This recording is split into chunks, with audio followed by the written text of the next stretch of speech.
CNBC.com. Welcome back. Fresh from last night's debates there in Las Vegas, we're pleased to welcome Senator Hillary Clinton. Senator Clinton, good to see you again. Welcome back to Power Lunch. Thank you so much, Bill. It's great to talk to you and Sue. It is clear that since the last time you were with us, the economy has taken center stage in this campaign. You have an economic stimulus package, $70 billion on the table. Senator Obama has a similar package on the table in terms of the amount of dollars. Senator Edwards has talked about stimulus as well. Robert Samuelson, writing in the current issue of Newsweek magazine, is not impressed, the economist. He calls it lollipop economics, saying that in a $14 trillion economy, $70 billion is at most nothing more than political symbolism and at worst a small drop in the bucket. What do you say? Well, I think that what I'm proposing has to be part of a larger set of both fiscal and monetary policies. You know, people are hurting. They're losing their homes. They're losing their jobs. I've met them here in Las Vegas and around the country. And I think it's important that we move quickly to try to stem the bleeding. It also will help, I believe, maybe build up a little bit of confidence in the economy again. We have big problems. You know that. You report on them every day. But I have proposed a way to put a moratorium on home foreclosures for 90 days to see how many we can work out to prevent a cascade of foreclosures with all the consequences that represents. I'd like to see interest rates and mortgages frozen for 5 years, which I think complements the monetary policy that the Fed is pursuing. I also want to see more transparency from the servicers and the brokers, and to put together a $30 billion fund that would give support to communities to prevent what I think will be a much worsening housing market with all of the consequences that represents. I want to put $650 in the hands of people who need help paying their energy bills, make sure we've got a good, robust unemployment compensation system. With these layoffs that are going on, you know what happened with Citigroup the other day. Right. Again, I think it's contagious. And I want to do something else. I want, number one, to get some money into the jobs of the future, the clean energy jobs. We could put people to work here in Nevada and California, across the country, actually doing the work that is going to build us a better energy future and move us away from our addiction on $100 a barrel oil. And I also have in reserve a contingency of $40 billion for additional tax rebates. Now, I think all of us are coming forward on this. I've been talking about the economy. I talked about it with you some weeks ago because I could feel that we were going to end up where we are today, sliding into a recession. The president going hat in hand to the Saudis, basically saying, please help us out again. We've got to get focused on what we need to do short, medium, and long term, and that's going to require new leadership. Quickly, let's be clear, though. Are you saying you can avoid a recession with a plan like this, or do we just let the business cycle take its course at this point? No, I don't know that we can. Some economists, as you know, say we already are. In fact, the governor of Nevada says that his state's already in one. But we can certainly do what is necessary to try to make it shallower and less long-lasting. And I think we've got to do that because we're really in a different environment globally right now.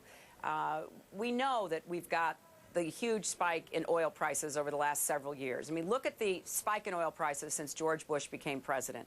We know that we are increasingly indebted to other countries, and we now are not only indebted to them, but our private institutions are borrowing from sovereign wealth funds so that we've got it kind of coming and going.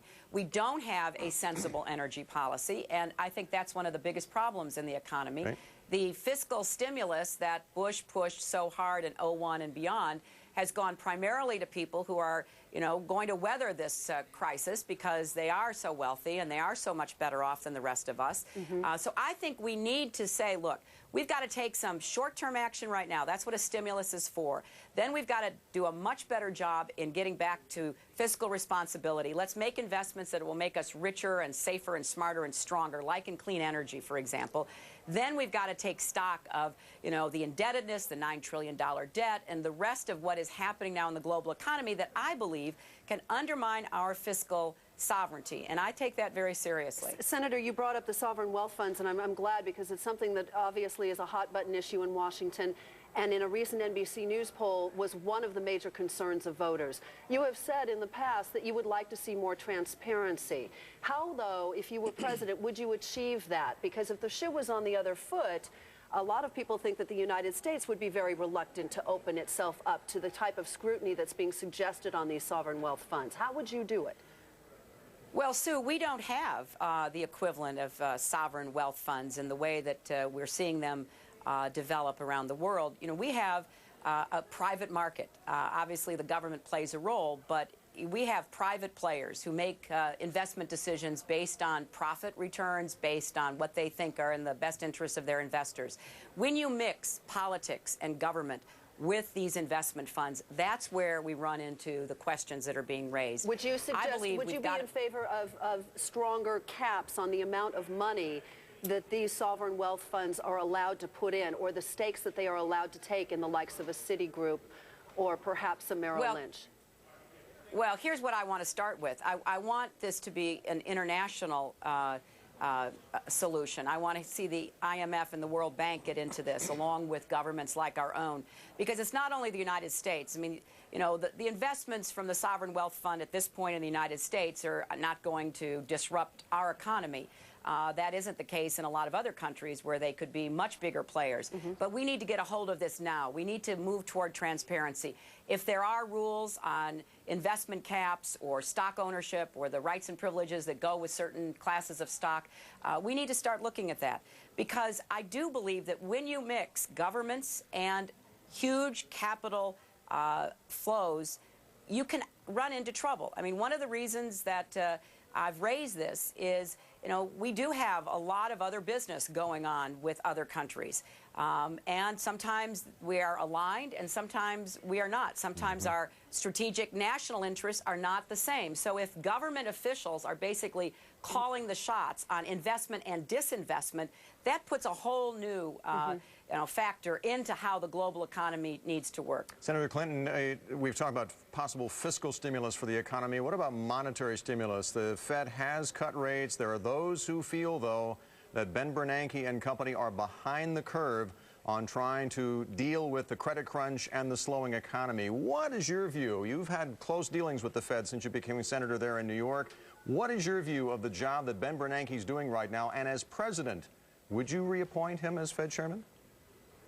Well, I'm not going to engage in speculation. I think he's been dealt a very hard hand, and he's trying to play it, and we all know what the concerns are. We've got to figure out how to stimulate the economy and not trigger inflation that would take away a lot of the benefits from the stimulus. So he's trying to, match what are often competing considerations. I agree with what he's done so far in trying to cut interest rates. We may need to do it again. That's why I have been pushing for a freeze on interest rates with home mortgages, because if you look at what's happening in the economy, real wages are not going up. We haven't had private sector job growth. How is the American consumer staying afloat? By going further and further into debt, refinancing homes, more and more credit card debt. We've got student loan debt. We've got car payment debt. We have so much debt in this country. We need to say, look, we've got to get a handle on this debt, because you can lower interest rates, through the Fed on a monetary side, but the interest rates that are going up, that the clearest example are the, adjustable rate mortgages and all of the other very exotic vehicles that were sold to people. So you've got interest rates going up in a major part of the economy while the Fed is trying to get interest rates down. That just doesn't add up. So I think we've got to have a more effective combination of monetary and fiscal action today. It's not only stimulus, it's changing some priorities. I would look hard at the bankruptcy code to give people, more relief who are on the brink of losing homes, who frankly have been the victims of a lot of predatory and fraudulent practices. We've got to look at this economy more broadly than just, okay, what can the Fed do, next month to try to boost a little bit more confidence and get back into borrowing? There's so much to talk to you about. I really wish we had a full half hour with you, and we'd love to have you come back and spend that time with us. But when you talk about freezing interest rates, there are those who say that basically is acting as a price control, and there are others who say, hey, look, I'm an investor in Citigroup, I'm an investor in JP Morgan. Those banks have counted on the appreciation of interest rates for their bottom line. And as a shareholder, you're hindering the bank's ability to basically make money on those loans they lent to homeowners. So where do you come down on the issue of price controls and those who are holding the stock of a Citigroup and a JP Morgan and the like? Look, this is a very broad-based problem, and there's enough responsibility to go around. And a lot of the banks, a lot of the institutions that created these structured investment vehicles that bundled these big prime, subprime mortgage packages, you know, they bet the same way these homeowners bet, that housing prices would always go up, and it was a bad bet. They're taking a lot of write-downs, as we know. We've got to stop the bleeding, and I think that everybody's going to have to share in what needs to be done. You know, a lot of these SIVs that are now floating around in Asia, Europe, and elsewhere, the ultimate holders of those papers, obviously they feel like, wait a minute, you know, I invested in this knowing that, or thinking that rates would go up, you know, a couple of percentage points over the course of this mortgage. Right. Our economy can't afford this right now. So we've got to make some tough decisions. I think that, you know, freezing interest rates on these home mortgages will give us an opportunity to look hard at how we're going to work our way out of this. And for those who hold the paper, they're already taking the write-downs. They will get a return. They won't get a return perhaps as high as they anticipated.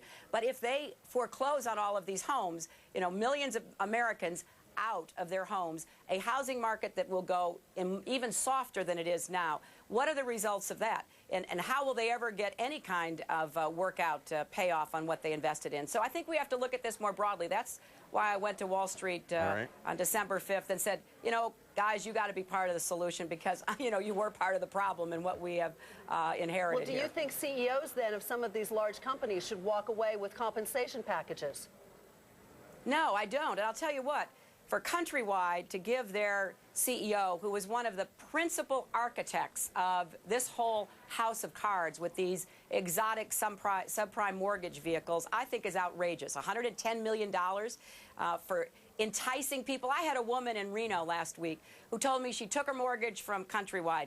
They told her that, you know, she'd always be able to pay because her house would appreciate. You know, she's now a victim of the downturn in the economy. She calls Countrywide. They say, well, let's give you another loan. Well, this is totally, you know, absurd. Where are we headed in this direction? So I think that, you know, executives of a lot of these companies that participated in creating this very difficult set of problems we're trying to work our way out of, you know, should not be rewarded with $110 million as they walk away. Senator Clinton, we know you have a busy day to get to. Thank you for your time once again. Good to see you again. Good to talk to you. Thank you. All right, thank you. Let's check in with our John Harwood, who's there in Vegas. He was there part of the debates last night, John, and there's nothing like a unifying force like the economy to make for what was a rather simpatico debate last night. Exactly, Bill, and I think you just saw right now why Hillary Clinton and her campaign has such a comfort level with the issue of economics. She spent a lot of the campaign trying to prove her bona fides on national security, and that created some problems because her vote on the Iraq war, in contrast to the position Barack Obama took. But now that this debate is going back to the economy, Bill and Sue, Hillary Clinton feels very comfortable both because of her husband's record in the 1990s and because the blue-collar, working-class voters who supported her in Iowa and New Hampshire are her targets going forward. She likes where this debate is going right now. John, thanks. We'll check back with you later. John Harwood there in Las Vegas.